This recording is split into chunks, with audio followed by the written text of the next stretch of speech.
আসসালামু আলাইকুম, কেমন আছেন সবাই? আমরা আছি আলহামদুলিল্লাহ ভালো। তবে মনের মধ্যে কিছুতেই যেন শান্তি পাচ্ছি না। হঠাৎ করে দেখা গেছে দেশের এই রকম এক পরিস্থিতি, তার মধ্যে আমাদের যে সাধারণ মানুষ আমরা, আমাদের কোনো নিরাপত্তাই নেই। গতকাল রাতে ডাকাত আতঙ্কে একদম ঘুমাতে পারিনি। দেখা গেছে যে রাত 2টা বাজে মসজিদের মধ্যে মাইকিং করে হুজুররা বলতাছে যে আমাদের এলাকায় নাকি ডাকাত প্রবেশ করেছে। তখন এই রকম কথা শুনলে কিভাবে ঘুম আসবো? তারপর রাত্রেবেলায় উঠে দেখা গেছে যে সবাই এলাকা যারা যুবক পোলাপান ছিল, যে যার যেখান থেকে যা পারছে লাঠি সোঁটা নিয়ে রাস্তার মধ্যে বের হয়েছে। সবাই সারা রাত ভরে পাহারা দিয়েছে, কারণ দেখা গেছে যে আমরা নারায়ণগঞ্জের মধ্যে এইরকম একটা পরিস্থিতি। আমাদের বাসার সাথে হচ্ছে থানা, আর সেই থানার মধ্যে কোনো পুলিশ নাই। আমরা কোনো আইন শৃঙ্খলার মধ্যে নেই, আমাদের জীবনের কোনো নিরাপত্তা নেই, তার মধ্যে তো ভয় লাগবেই। সকালবেলা ঘুম থেকে উঠি সবার মুখে শুনতাছি যে সারা নারায়ণগঞ্জে নাকি সারা রাত প্রচুর পরিমাণে ডাকাত আতঙ্ক ছিল।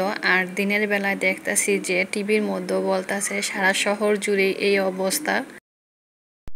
আমরা গত 3-4টা দিন একদম গার্জিয়ান ছাড়ার মতো যে চললাম, আমাদের দেশে কোনো নিরাপত্তাই ছিল না। এর মধ্যে কে কাকে মারবে, কে কাকে ধরবে, কে কাকে লুটপাট করবে, সে চিন্তার মধ্যেই ছিল।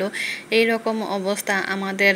দেখা গেছে যে সামনেই আমাদের স্কুল, তারপরও মেয়েকে নিয়ে স্কুলে যেতে সরকারি সব স্কুল কলেজই তো বন্ধ, কিন্তু বাচ্চা পড়ে কিন্ডারগার্টেনে, আর কিন্ডারগার্টেন স্কুলগুলোতেও কোনো বন্ধ হয় না।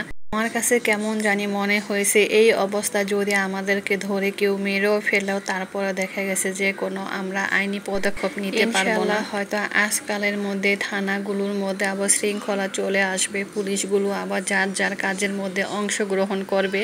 আর সবাই তারপরও নিরাপদে থাকার জন্য যার যার বাড়ি ঘরে দরজা জানালা সব কিছু সুন্দরভাবে বন্ধ করে কেচি গেটগুলোর মধ্যে বড় বড় তালা লাগাবেন, আর সামনে বড় বড় কিছু লাঠি এগুলো রাখার চেষ্টা করবেন। কি হয় কারণ বলা যায় না। তবে আমরা যে এলাকার মধ্যে আছি সেই এলাকার মধ্যে প্রচুর পরিমাণে সেফটি আছে, তারপরও কেন জানি ভয় লাগে। শুনতেছি যে গতকালে নাকি 7টা নোয়া গাড়ি নিয়ে তারপরে আমাদের এলাকার মধ্যে এইরকম আসছিল। আমার এটাও বুঝে আসতেছে না যে ডাকাতরা কি নোয়া গাড়ি দিয়ে তারপর ডাকাতি করতে আসে। অনেক সময় মনে হচ্ছিল যে তার জন্য নাকি কেউ গাড়ি দিয়ে ট্রল দিচ্ছিল, সেটাও জানি না। তবে যেখানে কোনো অপরিচিত লোক দেখবেন, আগে তার পরিচয় জিজ্ঞেস করবেন, তারপর হামলা করবেন। হয়তো তারা আমাদের জীবন রক্ষার জন্য আসতে পারে।